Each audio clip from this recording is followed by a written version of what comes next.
The story of Arcane Zero. A robed, hooded monster views two different lives unfolding. Human-like people on a planet, and a creature growing in a fantastical universe. The Silent One, draped and concealed in monk's robes, this hooded humanoid creature watches. He observes unique events and discovers special beings and their timelines, manipulating them for his own mysterious goals. In an artificial reality, in some soundless, lightless universe created for observing, he does just that. Intensely does this small, human-like figure stare deeply at the only other thing manifested in this reality, a window. This window is a portal to view the endless existences. In this new level of reality that has been added to existence by him, he can view the unfolding of events everywhere. Peering into that floating frame of other worlds, into that reality from another, an anthropoid woman is desecrated by a monster. A profane beast not belonging to that planet, not of that universe, assaults and violates a human-like native. Surrounded in infinite emptiness and blackness, gazing intently, the hooded, robed figure sees something during the assault. Witnessing from that silent, blank and barren level an irregular, unorthodox conception.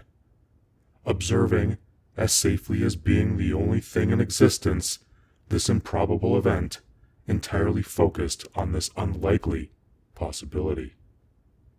In blazing orange, the sun sets on the village. Sounds of happy children fill the evening with playful chaos as they weave around the semi-movable huts in an energetic game reminiscent of tag. There was never signs of being other than normal, average child for Arcane, the progeny of that event. Arcane lives his last day of childhood running and playing with the boys and girls, children he will remember fondly, and they him. Across Arcane's young, fresh face strobes the last precious light as he dashes past huts that now intermittently block the sun-setting horizon. The years have passed easily, but an ominousness grows, along with the prolonged, dark night that approaches. Opening another framework, the Silent One parting and structuring an opening to view that reality like a surgical retractor parting fabrics of space-time, realities as if they were layers of skin, muscle, and organs. Far away, in deep dimension, a sunken, unstirred level, there lives one being for an entire universe. All to itself a single plane of existence, at absolute zero temperature but still functioning much like a typical universe, only much calmer and slower and quieter, at a low-level energy state. Evolving in an unfathomable dimension, a single molecule bonded and grew. It was the closest thing to organic that universe was ever going to see. For eons it was growing, consuming what it needs to survive, changing and adapting to new things, responsive and reactionary like lifeless flesh, if one could call it flesh. It grew until one day a spark of life appeared, a faint energy, a budding consciousness. Awareness grew as the flesh grew, proportional, as its body made its way from the micro world to the macro. Continuing for eons like this, a small consciousness became expansive and self-aware and would eventually be called a zero monster. After some festivities, a communal dinner, evening games, the children worn out, families shrink back into the huts for a cozy fire and a well-rest. Traditions maintained, young men sneak out for the night hunt. Pride and honor await the young men who can slay the colossal animal that has killed many good young men before. With only flint knives and spears in hand, the boys, including Arcane, set out. Finally, on equal visual footing from the lengthy, lightless night, the boys and the prey are equally blinded by the blackness, but the boys have trained. Deprivation has made necessitation. A world of unfamiliar darkness begets a world of trained senses. Creeping through a jungle darkly, the boys have grown up in this environment, evolved in it, and have been trained to hunt in it. In these long, dark, dangerous nights, the jungle still has the advantage, but unlike their prey, they can train themselves. Unlike their prey, they can learn to be braver, smarter, and ruthless. Back in the fantastical universe with exotic atoms and an unworldly flesh that oozed up from the molecular world discovers its own body. It has gone through different stages of size and their emergent levels and properties, from a world where air and water is as thick as honey to one where that resistance no longer exists. Zero is about to realize there is much physical freedom in the macro world. This formless, thick substance which has sprouted like a fungus into the larger world begins to move. It has enough size to manipulate itself and material to push itself with. It starts with ripples across the surface, then tiny fingers, then giant flailing limbs, but all the while still stationary. Stretching like a slug or snail and contracting its muscleless substance, it takes its first steps. The hunt went well for Arcane and the boys, who get back to the village and split up to go back to their families' huts. Some wake their parents to tell of their tale, others to collapse asleep. Arcane walks alone back home. Unlike the others, his mother was unable to have any more children after him. Getting to the front door, Arcane drops his sack and wraps of meat to enter. Creeping quietly so as not to wake his parents, his eyes slowly adjust to the gentle fire that welcomes him. Sounds and smells and warmth of home strikes as he enters. But new things lie in wait. Blood splatters, a female arm torn from its body, father's decapitated head sitting on its neck, watching the scene. Arcane's eyes slowly adjust to the firelight. In another world, a mass of evolved molecular flesh harboring a consciousness propels itself over crystalline rock formations. Having no organs, no eyes, no mouth, only vibratory senses, and willing itself to move the superconductive, superfluid bodily material by the freely floating electrical consciousness inside.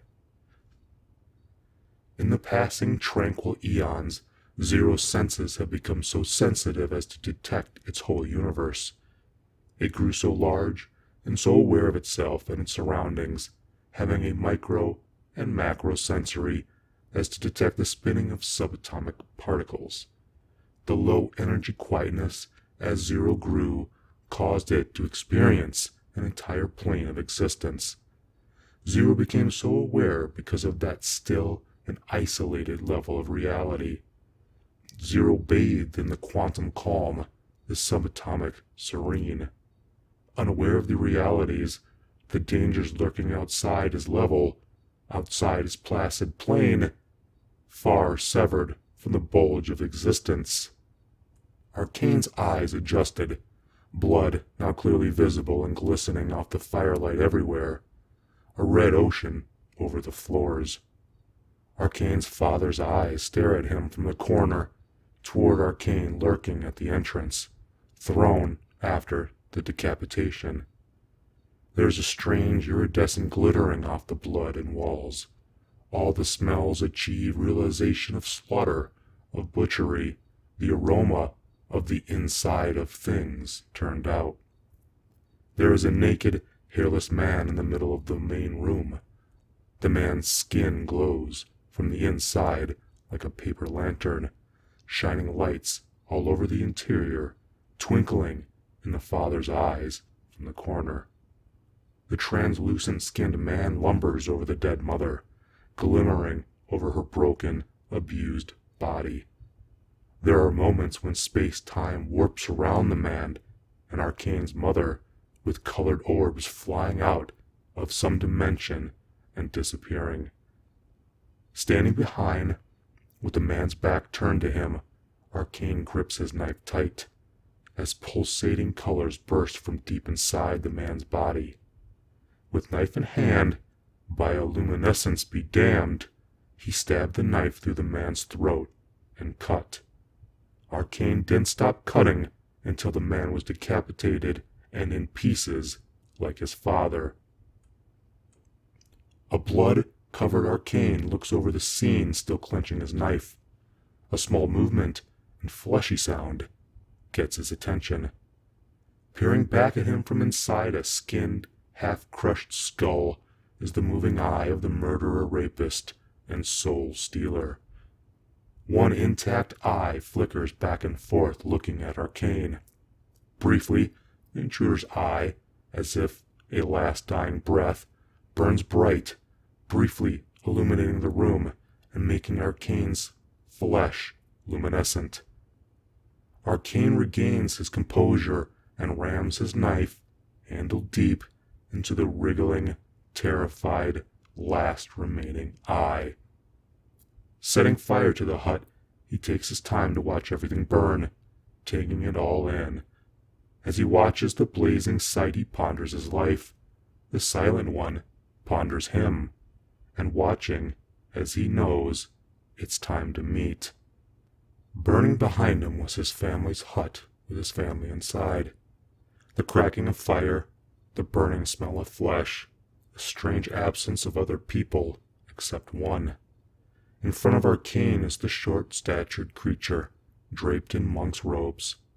Without a sound or movement, and instantaneously, Arcane was in some type of holding cell, with the silent one on the other side of a clear partition. Arcane's body begins to warp and ripples, his body twisting in space and time. Bones crunch and snap, tendons tear, and deep, bloody cuts fissure all over his body. Wounds open and close by the distorted reality from the stretching of dimensional time and space of his body. The Silent One had to intervene to save Arcane's life more than once. When he did, Arcane could see the scars and feel the pain, while also seeing the years add up. He was growing into a man. His broken body swelled with pain and new power, a power that eventually helped his body gorge on the new meta-stimulus. What came out the other side was a giant of muscles and scars with one red, cloudy eye. Aware energy floats free through the absolute zero flesh. It is an oddity in a world of oddities. Zero's electrical energy mind moves, travels inside the giant mass of material without resistance. Consciousness wills the flesh. The zero-state molecule moves with no loss of kinetic energy. Tranquil eons pass when an oval, egg-like pod drops, splitting from Arcane and commencing a lineage. Here and there in the countless eons that followed, a few more Zero creatures were parted and begotten. They would develop games to play like twins, all enjoying each other's company, exploring their worlds. The original discovered the possibility of others. The others had an origin. One day they were visited. They knew immediately. They all sensed the intruders, down to their very atoms. The vibrations of some new thing entering their reality was deafening to their senses. The stillness, the tranquility, the peace was forever broken. Life outside had bored a permanent hole into their world. Exploration, imperialism, conquest led to alien armies and warriors from everywhere wanting to test themselves on the Zero creatures, while scientists tested unimaginable weapons. The Zeros wanted to live in peace, to shield themselves from all other existences, to protect themselves from the constant echoing and vibration of the creatures that entered, and the other realities that bombarded their senses through the new hole. Nothing ever physical hurt them. The Zero creatures seemed impervious to everything the outside world could muster, but that hole set their senses ablaze. It was maddening. Once discovered, and the multiplicity of time, space, and reality reacting to the newly acquired continuity and knowledge, the Silent One was soon to follow.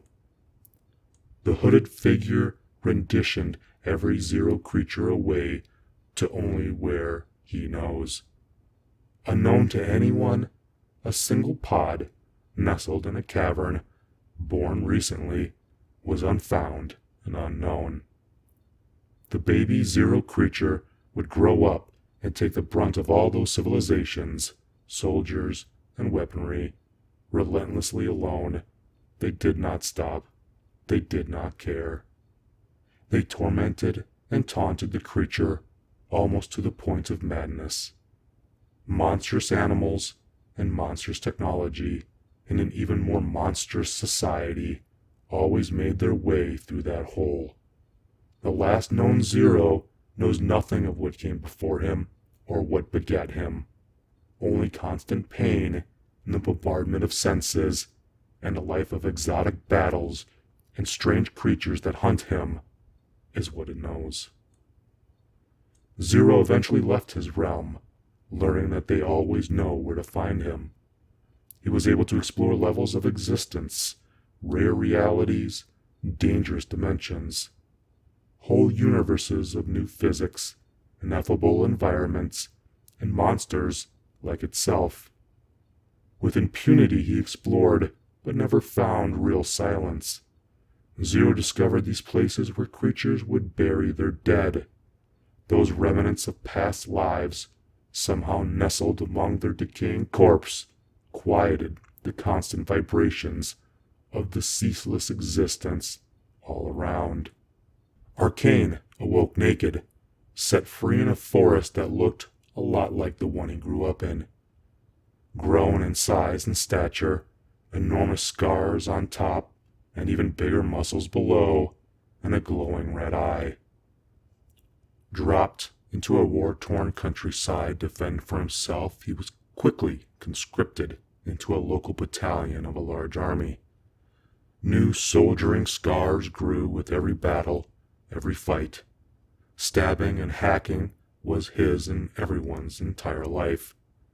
Although Arcane was now a giant of a man, he still bled, had organs, needed rest and food, and was in general vulnerable. Friendship always grows among soldiers, and he was no exception. In the beginning, budding friendships were wiped out. Years marched, and things changed, with a turn in the war. Arcane bonded over blood. As the conquest expanded, so did his circle of friends. Years slowly went by with the slow, marching haze of never-ending war. He was eventually allowed to form his own regiment. He was eventually known everywhere, along with his band of men. They had become legendary. But nothing lasts. Flanked from all sides, boxed in, and comrades lying in pieces, his friends all dead, Arcane the last one standing. It's a cold morning, and he can see his breath. Looking up at the blue sky, he wonders if the Silent One is watching. He is. Enemies close in. His size and strength is nothing against an entire 10,000-man army. Swinging and hacking his way through, they whittle his body away. Chunks here, a piece there, until he was no longer able to stand. Collapsed on the ground, they encircle him, spit on him, stomping on his face, leading to a frenzy of hacking and dismembering. Arcane's blood oozing out onto the battlefield from his many severed body parts. A stillness comes over the battle scene. Blue electrical sparks flash from Arcane's blood. The clouds whirl around in the sky directly above his body. A giant blue bolt of lightning flashes, and a shock wave ripples out. Blinded, the men turn, shielding their eyes. Looking back, they see a towering mushroom cloud, crackling with blue static, outlining a behemoth, Stretching his Cthulhu-like limbs from the smoke, the Zero creature now stands before them. Zero is seen for miles, causing a stampede, trampling each other, fleeing in horror. Tens of thousands of people flee in any and all possible directions. Inside, the beast Arcane is panicking. Zero's consciousness is nowhere to be found, only Arcane's mind, his awareness now drifting freely inside. Disembodied, floating through the giant lumbering beast, he slowly begins to sense things, to experience in a new way, a new sight of the outside world. Arcane's senses are not overloaded like that of Zero's with the vibrations of existence. Arcane was insensitive to whatever it was that drove Zero's senses mad. On the contrary, there was a peacefulness, a great stillness existing in that body for Arcane. That emotional tranquility was broken as he looks down on the fleeing army, sensing every movement. He naturally outstretches an arm, wills what would be a limb, and the shapeless takes form. A titanic tentacle appendage reaches up and smashes down, thousands dead. Up and down again in another direction, thousands more dead. He did that until nothing moved for miles. The story of Arcane Zero.